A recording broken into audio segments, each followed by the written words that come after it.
Back to news. Palnadu జిల్లాలో రాజకీయ పార్టీలు ప్రచారం వేగవంతం చేశారు. అన్ని రాజకీయ పార్టీల నాయకులు గెలుపే లక్ష్యం ముందుకు సాగుతున్నాయి.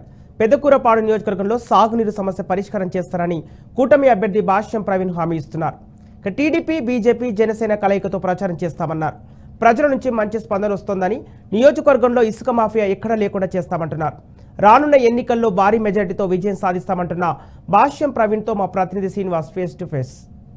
ఆంధ్రప్రదేశ్లో ఎన్నికల వేడి ప్రారంభమైంది. ప్రతి ప్రాంతంలోనూ ప్రతి నియోజకవర్గంలోనూ అభ్యర్థులంతా ప్రచారం చేస్తున్నారు. ప్రస్తుతం పెదకూరపాడు నియోజకవర్గంలో తెలుగుదేశం పార్టీ అభ్యర్థి భాష్యం ప్రవీణ్ గారి ప్రచారం ఎలా సాగుతుందో తెలుసుకున్నాం. సార్, మీ ప్రచారం ఎలా సాగుతుంది? మీకు ప్రజల నుంచి ఎటువంటి మద్దతు వస్తుంది? ఎక్కడికి వెళ్ళినా, ఏ గ్రామంలోకి వెళ్ళినా మంచి మద్దతు ఉందండి. మంచి రెస్పాన్స్ వస్తుంది. గ్రామంలో రెస్పాన్స్తో పాటు వారి యొక్క సమస్యలు కూడా చెప్తూ ఉన్నారు. ఏ గ్రామంకి వెళ్ళినా సమస్యలు ఎక్కువగా ఉన్నాయి, సమస్యలు చెప్తున్నారు. ఆ సమస్యలన్నింటినీ కూడా మన గవర్నమెంట్ రాగానే తెచ్చే బాధ్యత మాదని మేము వివరణిస్తున్నాం. 3 పార్టీల కలయికతో మీరు ప్రజల్లోకి వెళ్తున్నారు కదా, వారి నుంచి మీకు మద్దతు ఎలా వస్తుంది? మాకు జనసేన పార్టీ నుంచి, బీజేపీ పార్టీ నుంచి కూడా 2 పార్టీల నుంచి మంచి మద్దతు ఉందండి. గ్రామాల్లో ఏ గ్రామాల్లోకి వెళ్ళినా కూడా మాతో పాటు జనసేన ఇన్ఛార్జి రామకృష్ణ గారు ప్రయాణం చేస్తూనే ఉన్నారు. మాతో పాటు ఈ రోజున ఈ గ్రామానికి ఇప్పుడే వేరే గ్రామంలో ఆగిపోయి ఉన్నారు. ప్రతి గ్రామంలో కూడా మాకు బీజేపీ ఇన్ఛార్జ్, జనసేన ఇన్ఛార్జ్ కూడా మాతో కలిసి ప్రయాణం చేస్తున్నారు. అంటే ఈ ప్రాంతంలో సాగునీరు సమస్య ఉంది, దానికి మీరు ప్రత్యేకమైన ప్రణాళికతో ఏమైనా ముందుకెళ్తారా?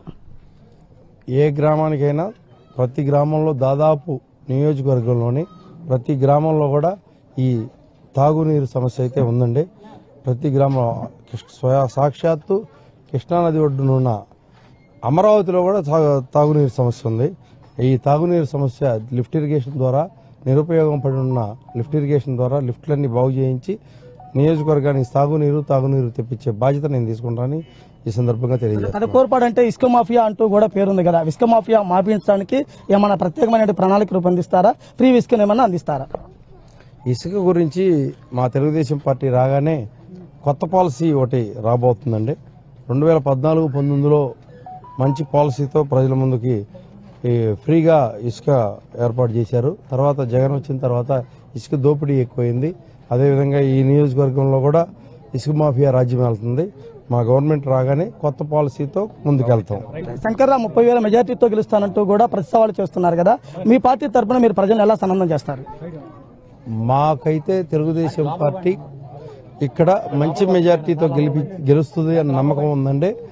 ఆయనకి ఏ లెక్కలు ఉన్నాయో ఏందో తెలియదు. నిన్ననే నియోజకవర్గంలో జగన్మోహన్ రెడ్డి సభ జరిగింది. ఆ సభకి మా నాయకుడు చంద్రబాబు నాయుడు గారు గతంలో 20 రోజుల క్రితం వచ్చిన జనంలో 4వ వంతు కూడా రాలేదు. దాన్ని బట్టి అర్థమవుతుంది మీకు ఎవరికి ఎంత మెజార్టీ వచ్చిందో మీరే మీడియా వారే నిర్ణయించాలి. రానున్న ఎన్నికల్లో మంచి మెజార్టీతో విజయం సాధిస్తాము, పెదకూరపాడు నియోజకవర్గంపై తెలుగుదేశం పార్టీ జెండా ఎగరవేస్తామంటూ కూడా భాష్యం ప్రవీణ్ చెబుతున్నారు. ప్రతి గ్రామంలో కూడా ప్రజలంతా మద్దతిస్తున్నారు, అన్ని పార్టీలతో కలిసి ముందుకెళ్తానంటూ కూడా చెబుతున్న పరిస్థితి. Camera person Srinivas, BRK news, Palnadu జిల్లా నుంచి.